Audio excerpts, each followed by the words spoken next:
Williams broadcast tukweyanziza kutwegatako kiseera kino tuguse n'amawulire nibyo tugalowoozaako osinziddewa wonna w'olisifuddeeyo kasitoba nga otufuna butereevu weewale nnyo weewale ddala eno ye of course ogimanya nga Greenland broadcast of course wagimanyako nga Selector Williams n'ogimanyako nga Selector Williams live Uganda na Williams broadcast live weewale nnyo kutwegattako amawulire mangi nnyo agagenda mu maaso mu ggwanga erya Uganda obuulyawo ebiseera ebisinga waliwo gwe nalaba mu comment section nga ngamba nti naye William lwaki totuukira ku mulamwa ebiseera ebisinga olw'okuba nti amawulire agamu tusooka ne tugaleka ne gayitawo olw'ensonga of course ennyingi ennyo we gagwiriddewo nga bitutwala nga tuli mu kuyiriba ne tujja okukuwa an episode on this podcast katuba tulina okugayitamu gonna ebiseera ebisinga mba sisobola kuyimirira ku ggulire limu mbanja kugonderako wano ne wali naye nga tubeebaza okuba nga mutugoberera mwebale nnyo mwebale ddala nyongera okubajukiza kutandika nga nnaku z'omwezi lumu Juni 2025 twatandise okubeera Williams broadcast live mu kifo kya Greenland broadcast ne Greenland media umbrellas ezo zina emirimu emitongole gye zina okukola so kakati on YouTube and other podcasts when it comes to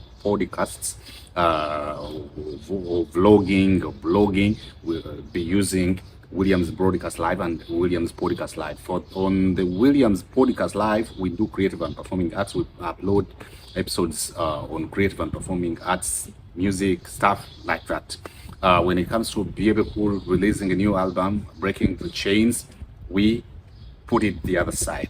Current affairs, issues to do with general public, issues to do with our nation, Uganda and the world over across the globe, we do it on Greenland, on Williams broadcast live. Of course, mawulire mangi agagenda mu maaso naye nga kibi nnyo waliwo eggulire nga kkulu nnyo.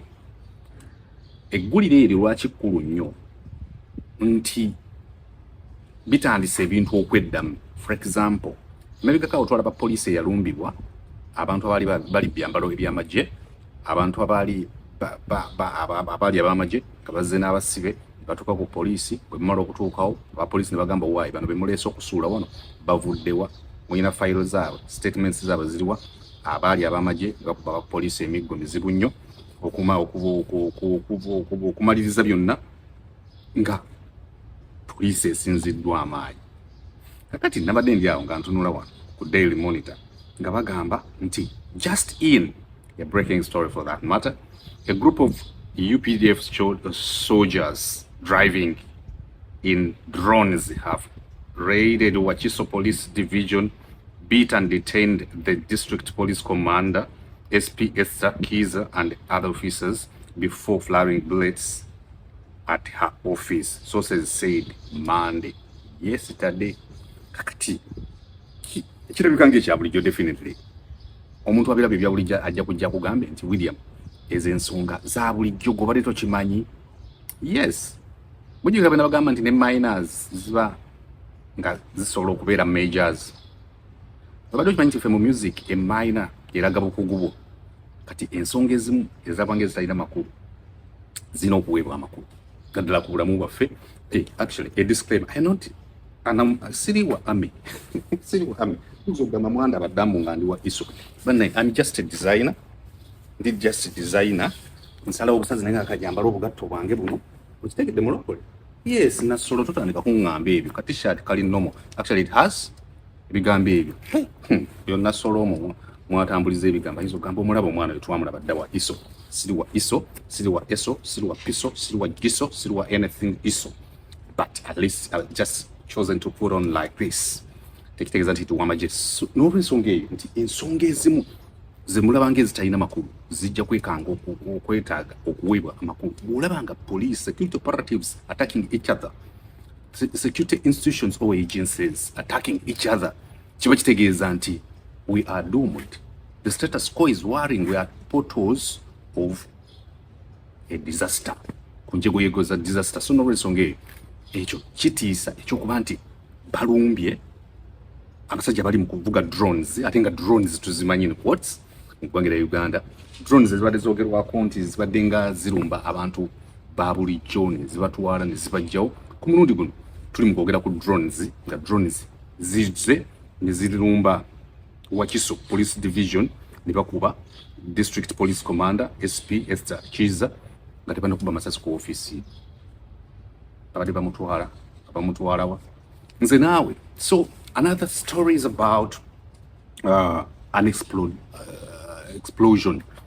Onakula tubadde na mugongo matters de lugazi bwe bakulembedde ndabye Bishop Kakozo manyoyo wa music nnyo wa antiphona nnyo wa crescendos semburivu crochet beat pamina te rhythm and melody rhythm key patterns and melody quantize n'ebirala biringe so bebadde mu kulembera ekitambiro kya misa wali enamugongo kakati nyine edobozi nsaba nkuzanyire wano okusinzira ku NBS TV bo kilipu yaabwe bwefulumye waliwo ogundi explosion ebaddewo ka clip kano bwokalaba bwe namala okuzanyira ka NBS ngenda kuzanyira ku na what exactly took place or transpired or how it all happened when a border cyclist or rider had a passenger and all of a sudden when a taxi approached them there was an explosion and the border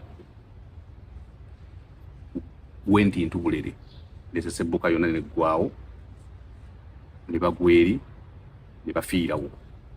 So kasuke tulire NBS as a mainstream channel what they have to do or to say of course chichi cheba capturinze batya aka NBS kaliwa. Yes, wetubadde tutudde abakkiriza babadde batandise okujja mpolampola nga bayingira mu basirika okwetegekera misa egenda okuyimbibwa twategezeddwako nti egenda kutandika wakati w'essaawa 3 n'essaawa 4. So abakkiriza babadde batandise okutuuka nga bayingira okwekwata ebifo basobole okulega ku mikisa gy'abajulizi. Wabula tubadde tuli awo ekibwatuka bwe kibwatuse buli omu yeekanze abamu ne bakkane wansi w'entebe olw'okutya okungi ne tulowooza nti kirabika mupiira gwe gubwatuse era munnange ono ali ku kamera mubuuzizza nti kiki ekyo ekibwatuse n'angamba nti kirabika mupiira gwa mmotoka.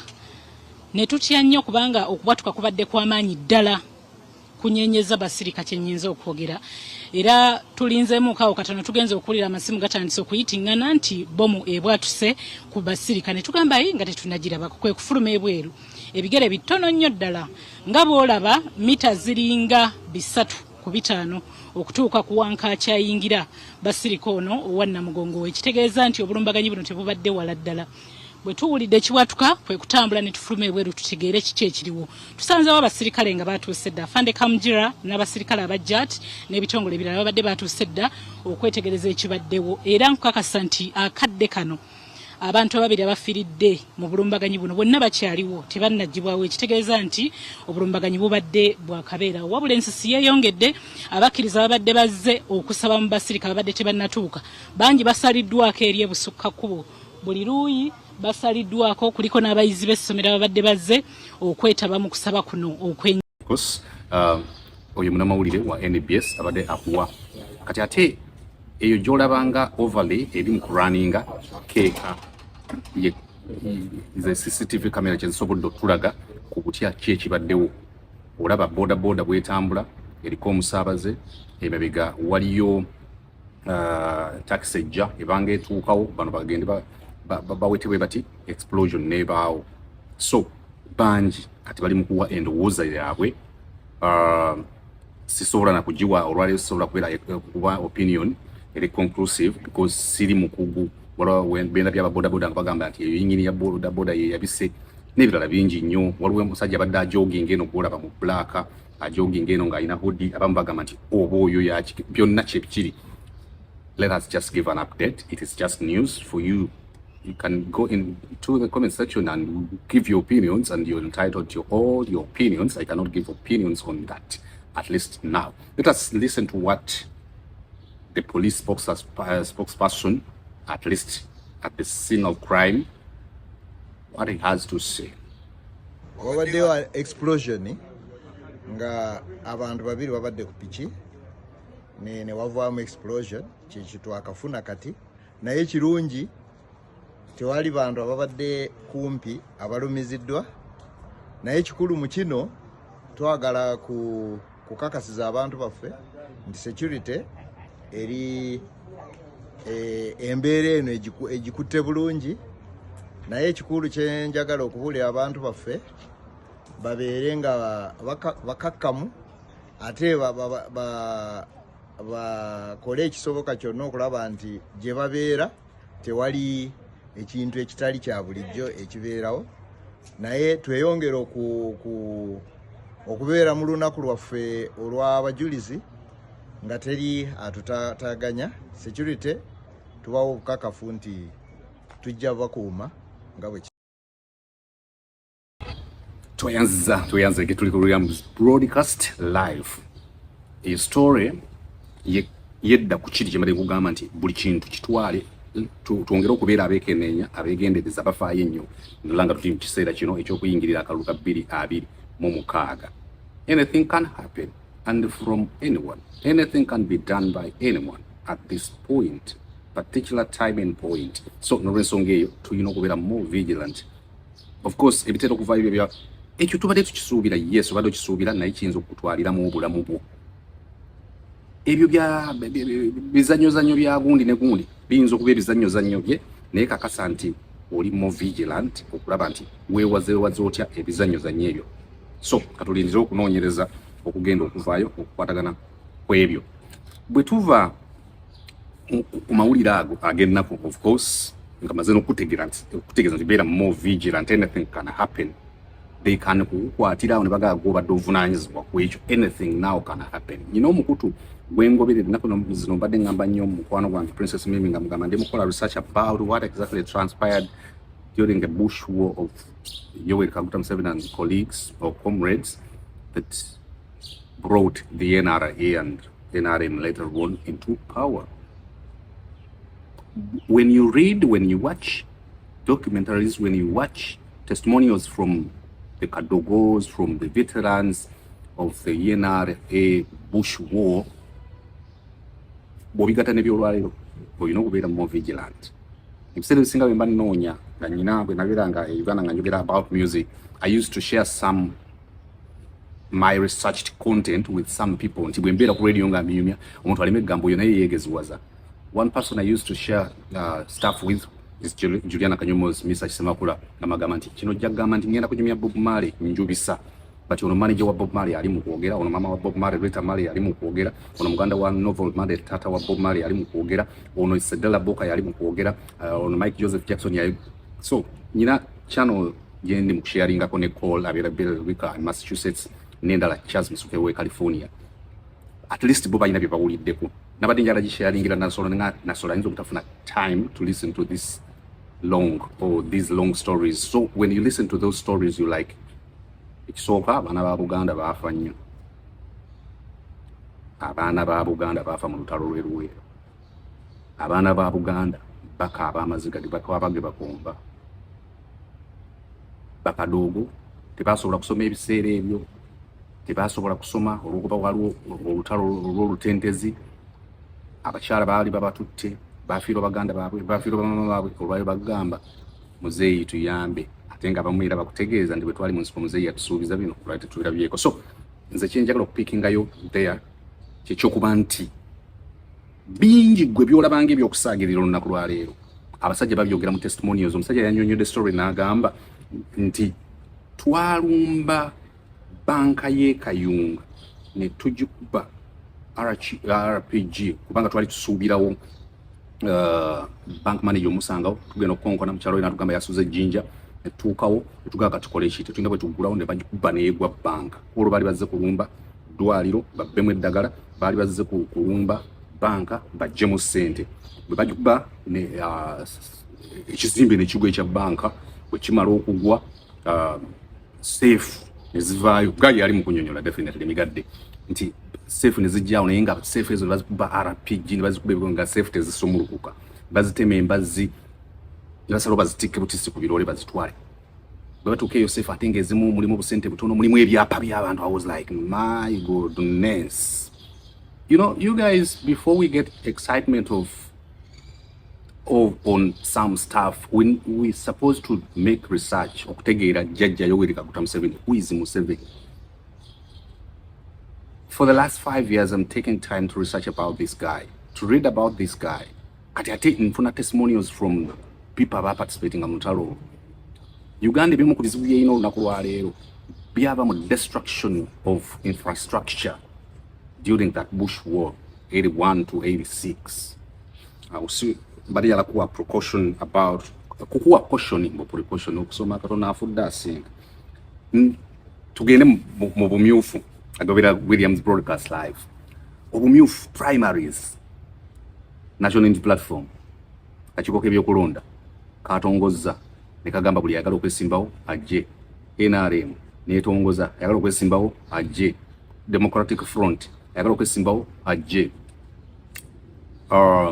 DP kati awonyera okutambulira kansooke nkuwe national unity platform ebyayo bwe mbimaliriza nkuddizeeko odonga otokyayogera ku DF Democratic Front eya Honorable Mathias Mpuuga Nsamba nkuteereko eddoboozi erya NRM n'enteekateeka gye beeteeseteese then nkuteereko mukasambidde byayogera ku buwanguzi bwa Nobert Mao then nkuteereko Nobert Mao ng'agamba bannaaye bano bakubye 360 nga luyimba lwa King Saha tuli ku Williams broadcast. Thank you very much for always being a part of this podcast and this episode in particular. Let us listen to what NUP has in regards to their preparation to come to 2026 general elections of Uganda.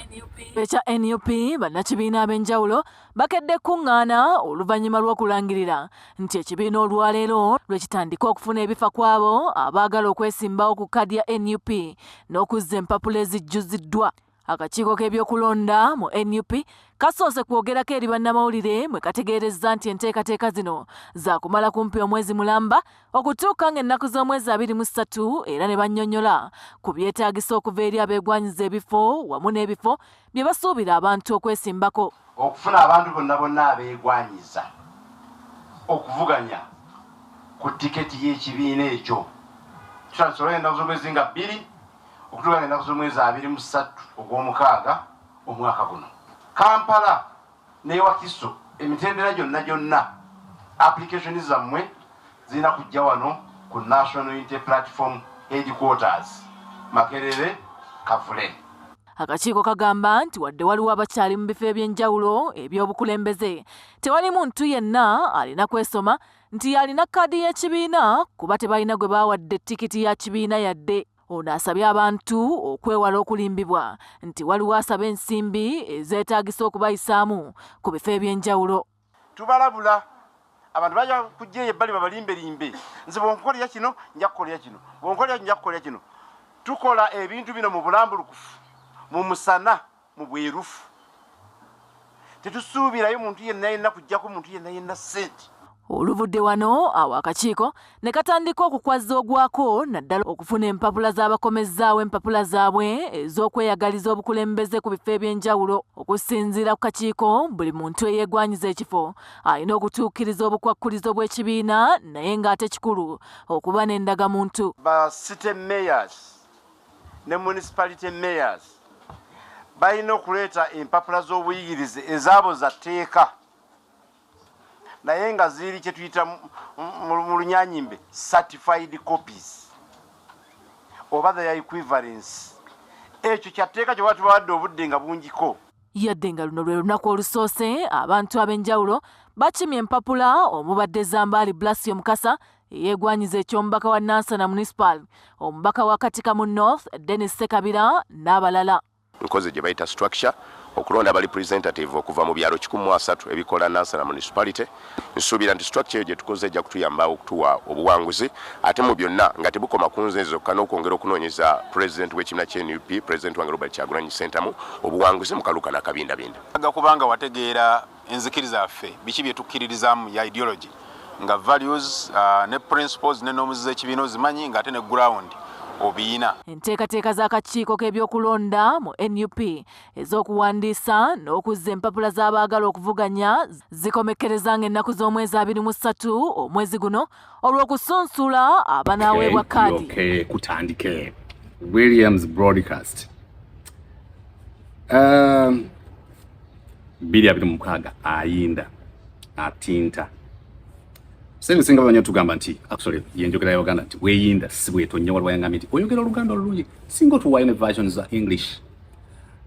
This channel with the English I can only do Luganda Luzungu here and there. I cannot give full English. Era checho naba NRM Quarters in Chadondo, Kampala, one by one, they started collecting their nomination forms to run for parliament, district chairmanships, mayoral seats in major towns, and positions in municipalities. Among the first prominent figures to show up was the Vice President, retired Major Jessica Alupo, who is seeking to return as the woman MP for Katakwi district.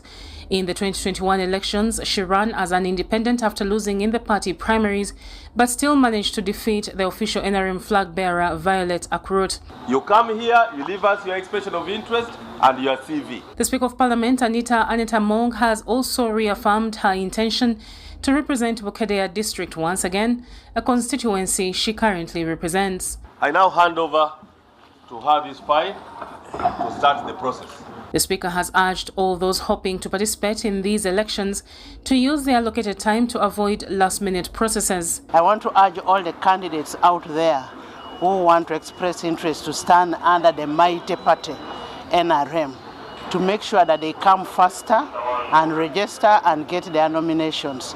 They should not wait for the last day to cause congestion in the party. The NRM Electoral Commission boss, Dr. Tanga Odoi, who is overseeing the process, has updated the country on how the show is going down at the party's Electoral Commission. We've started on day one. We are not having it tomorrow. We have public holiday tomorrow. We are all going to Namugongo. Then we shall come back on Wednesday. But so far we are doing so well. The response is fantastic. People have paid in the bank. We have some few masqueraders who I'm going to weed out of the place. So the process is okay. I want to welcome all those who are still doubting to hurry and pay in the bank and come and express interest. Any member vying for any parliamentary seat is required to pay 3 million Uganda shillings. That is non-refundable as per the party's electoral guidelines. The process of expressing interest for the parliamentary seats, district council. These podcasts. Tuba tukuyamba okukunganyiza amawulire gwabera busy eri ne tugatukuleetera awo okusobola okutegeera obulungi nnyo nga okay NRM eri ku kino NUP eri ku kino. Tofai. Let us move slowly. Another thing is about Odonga Oto's remarks on the Democratic Front political party, whose president is Honorable Mathias Mpuga from Nyendo Mokongwe, and as far as a member of parliament for that place is concerned, Odonga Oto is like, way, for me as Odonga Oto, I once not at one time tried to register a political party. How come? Fetuliku lanes is traffic, heavy traffic, and Mpuga is driving on the Entebbe Express Highway in regards to registering a political party. Now, for an allegation in Tichibina Champuga, the Democratic Front on Odonga Oto Yagera. Chiravika created the regime. When you say Chanu, you get it. For Democratic Front to depart from NUP and form a new political party. I am talking as a political scientist, I am talking as a political philosopher, and I'm talking as a politician. The Democratic Front will not make inroads in Buganda. At most, on a very sunny day, they can only get 7 MPs. Because it is a departure. Now ask yourself, I made an effort to register a political party. They denied me. Now why is it that the one of Mathias Mpuga is on an express track? Why is it express? Why is it like in Kampala and Entebbe Express Highway? Why was it cleared on record time? Because the objective is to make sure that NUP is weakened. Why is it that they arrest NUP supporters and they don't arrest the Democratic Front supporters? Why is it that Mathias Mpuga conducts public rallies and Bobby Wine cannot conduct public rallies? You people, we are not children. We have seen these things. I have an original opposition. Williams Broadcast Live, of course, is entitled to his own opinion, and you're at liberty also to go into the comment section and give your remarks, review of what he has just said. I go with Williams Broadcast. But foot soldier aba Democratic Party bateeka okwegugunga kwabwe mu bikolwa ne bacyankalanya akaluluka akokulonda omukulembeze gwa Democratic Party ne baagala n'okusamba obubokisi awo nejogera mu Peter Mukasale muga biri asatu mugumu ng'ajja kuba muzibu because ebintu ebisinga byolaba olunaku lwaleero kwe agoberera Williams Broadcast si bya 226 ebintu ebimbi bakola tebijja kukola kati chokola goyinzo ga bili asatu mugumu ebimu byolaba wano bya bili asatu mugumu so bili asatu mugumu wadde katugera bili abiri mu mukazi ajja kuba mbirigo ebyo nabyo programs tulizikola ezo tujja kutandika kuzikola nga kaluka with the God giving us life tujja zikola kakati eventually mba nkyatunulira story ya Butia Delegates Conference ya DP bwefuna communication of some talks with Jerusalem Saleh back and forth boom Nobert Mao is elected president Democratic Party and I'm like wow the campaign was in such a way that sense does not make sense. Social media has been awash with all extreme ballyhoo and teradiddles, complete lies against what is happening here. I want to take this opportunity to congratulate Uganda Police Force.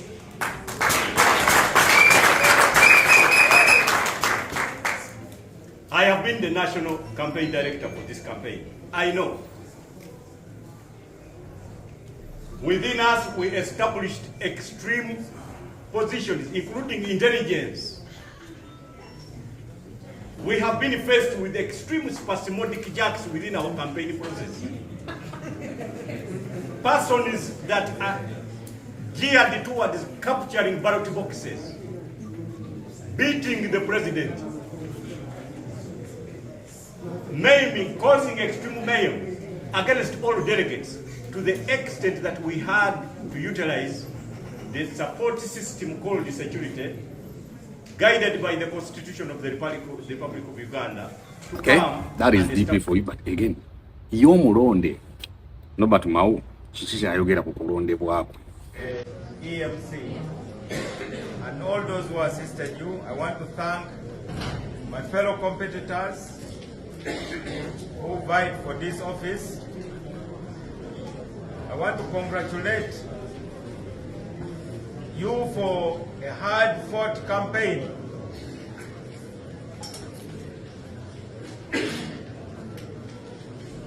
I felt it.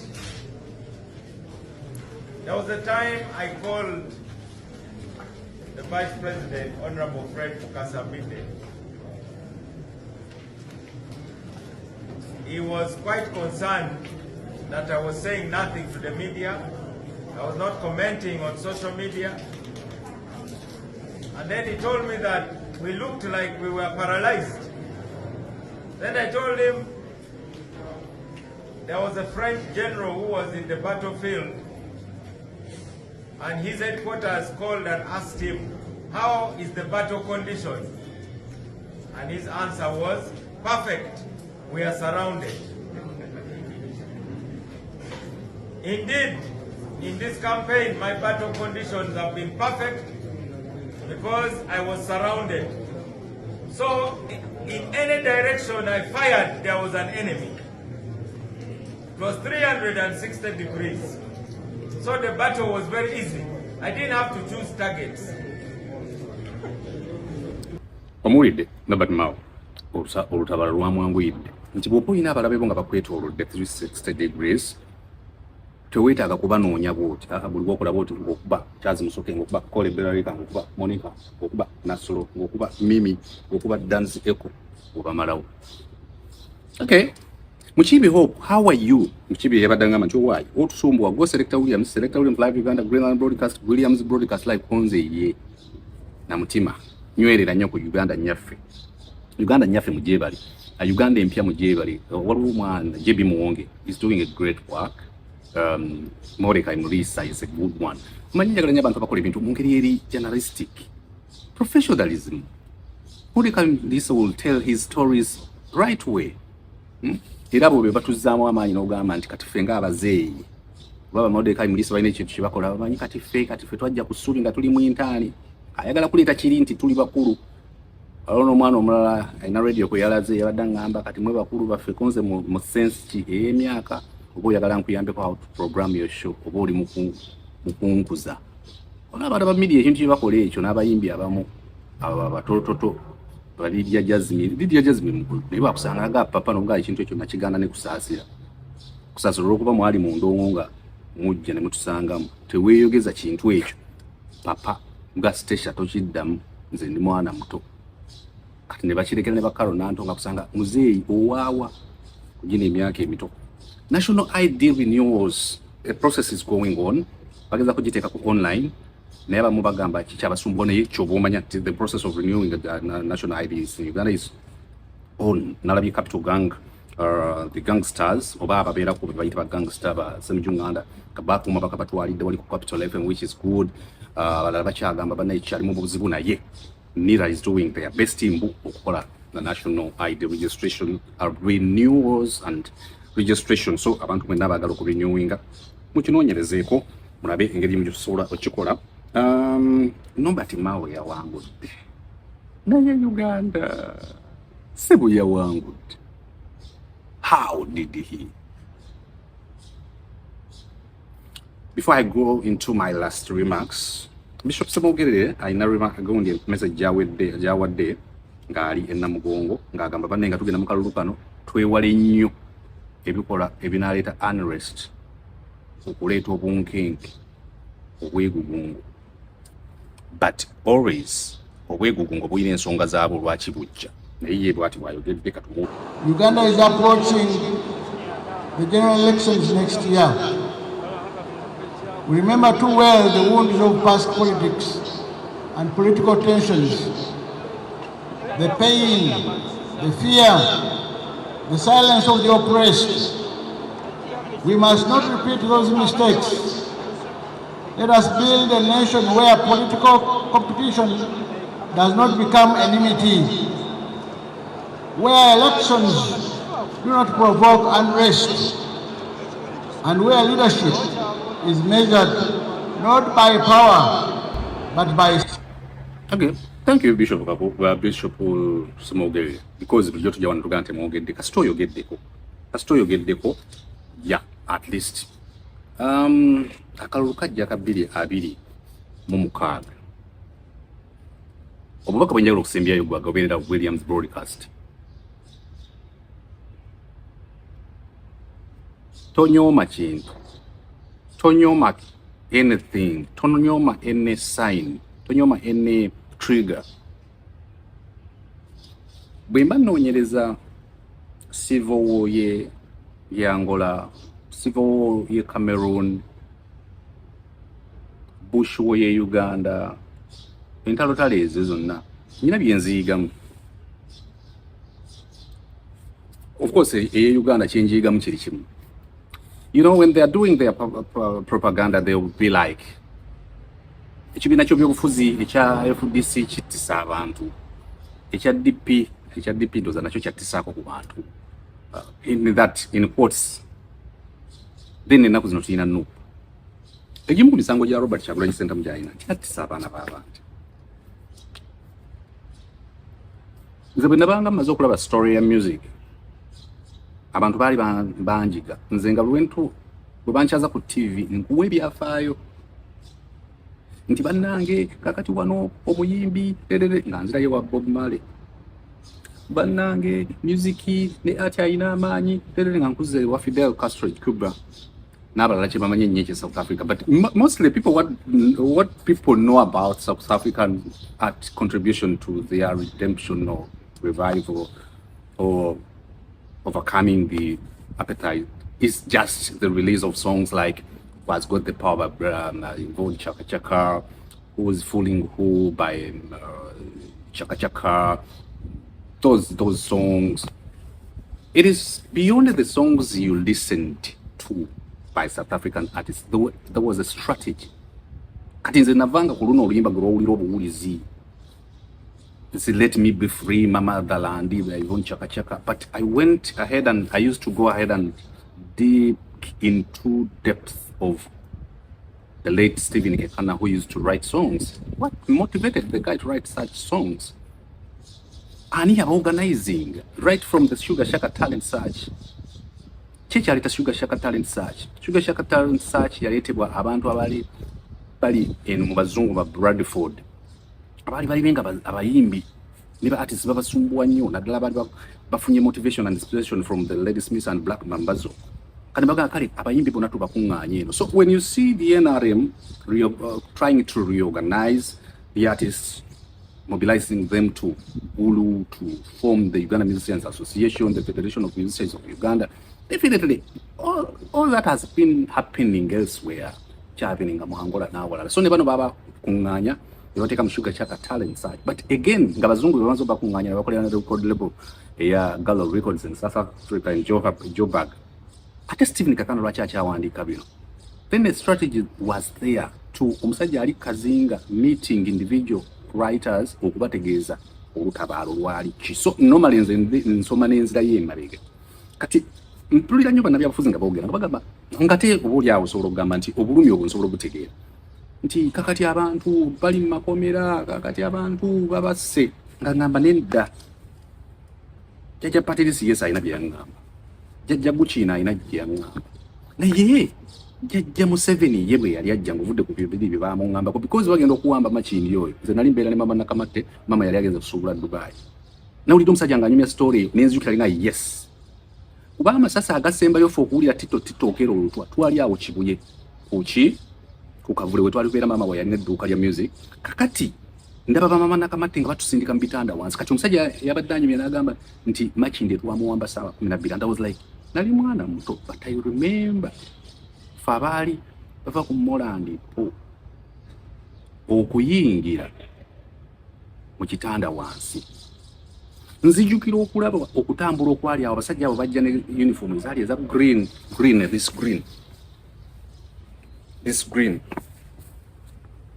green ono nzitukidde ki nga si zino.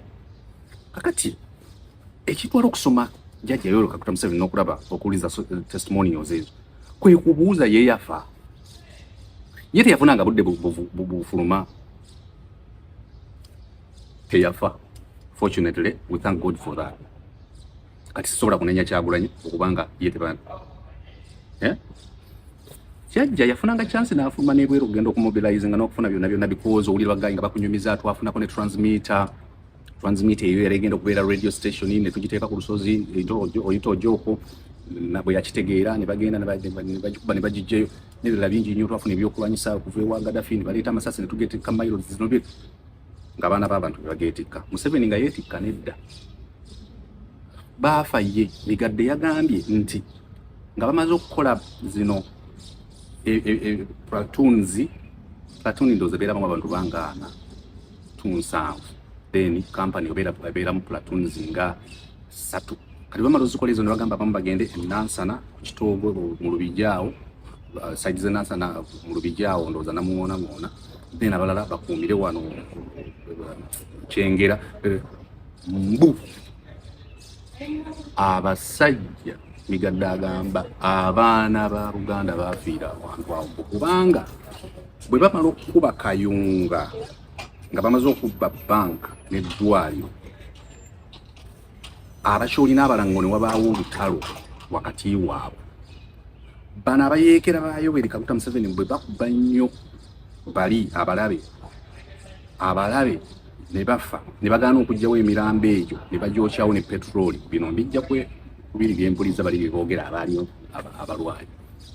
Abalango ne bagamba n'abateeso n'abakyoli ne beeyawulamu. Okero n'awamba wawamba Lutwa wawamba n'aleeta n'amobilizinga n'areorganizinga amagye gonna nga bamaze okutegeera strategy y'abantu kind of. Kati ziri endala nga tezinasimbula zinnansana n'awalala Migadde ono yali amaze okusembera bali bakasirye eggwanga nabo tebanasimbula byabwe. Bw'akuba ennyo nga yavuddeko ebizibu byawo ne baleeta enforcement. Migadde yagambye baakuba baafa. Yasoose gamba tuwa abaana baafa. Mbu Afande Kyaligonza n'amugamba gwe kwogeza ng'onaabuliranga ayagala oku withdrawinga aborting emission. N'amugamba gwe kwogeza no boatinga mission eyo ng'ate ffe twagala kulumba Kampala.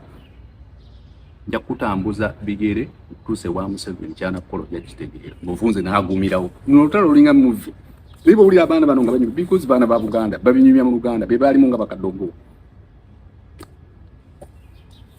obiwulira no freezing and you like bagayi balwana nenkiza ku kino kibagamba nti ati sabana bana entalo zonna ezibaddewo ne bwogenda ku lwa Robert Mugabe nga babunoonya obwetwaze bamali babufune mu Zimbabwe okulonda kinana mugumu abantu babanga balina okufa kyekizibu ekibeera mu revolutions kyensomyeko at least Vietnam kyekizibu ekibeera mu bintu ebyo nti somehow kati fe ekyaffe tukwata nga tetumanyi kusoma byafaayo revolution ya Jjajja Yoweri Kaguta Museveni ne Bush eyo abantu abafiira mu bangi